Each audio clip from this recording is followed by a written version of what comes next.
The government allocates 450 naira per day to each criminal just for feeding, and the average Nigerian pays below $1 per day, according to the National Bureau of Statistics. Even now, the prisoners have better food security than the average Nigerian. Please understand me. Please understand me. I am not here. I am not proud of the Nigerian prison system. Neither am I saying I like the modalities of Nigerian prison. I detest the fact that prison guards in Nigeria continue to disregard the simple human rights of criminals. But sometimes, just sometimes, the infringement of human rights is for the correction of human wrongs.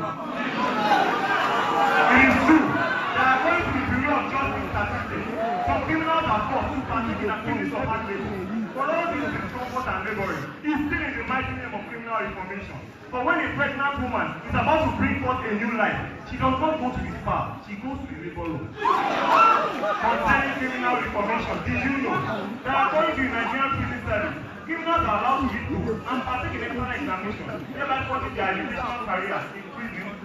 Did you know that religious leaders are allowed to visit criminals with their Qurans and their Holy Bible, showing them the way to the beautiful city of repentance? And did you know that skill acquisition programs are organized for these criminals? Now, just like us, every criminal has the chance to acquire skills. So if reformation does not occur through education, it will occur through religion. If it does not start from their mind, it will start from the works of their hands. There are several testimonies to attest to the reformation power of the Nigerian prison system. But to not be biased, there are also negative testimonies. There is a rumor that the Nigerian prison system is so bad to the point that 60% of criminals in prison give their lives to Christ before they get out. Even God is proud of the Nigerian prison system.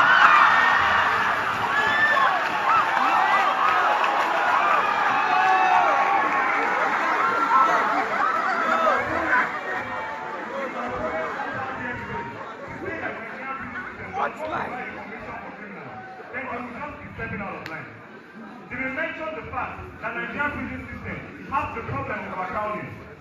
This is true. According to the Nigerian prison service, a room meant for 10 people is occupied by 20. While this is true, Sultan Bello Hall is overcrowded. UCH is overcrowded. The University of Ibadan has more students than tables and chairs. The entire hall is suffering from the problem of overpopulation as we speak. Will it not beware if the Nigerian prison system has more rooms than people? What I'm trying to say is this. Our opponents will be stepping out of line. If they mention the problem of infrastructural facilities in Nigeria, they will be stepping out of line. If they talk about the problem of care system in the Nigerian prison, they will be stepping out of line. If they mention the epileptic power supply of the Nigerian prison, for all these are problems of Nigeria as a nation, and not just the prison system. So please, step out of line. Like I said, Nigeria is a developing country. For a while now, I've been having problems with my project, and so today I wanted to kill my supervisor.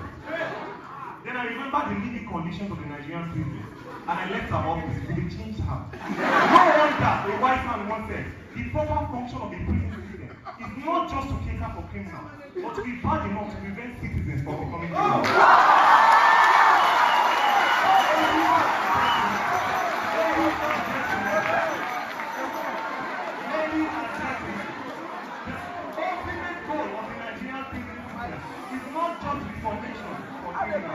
Reformation on every Nigerian citizen. My name is Victor Jonathan.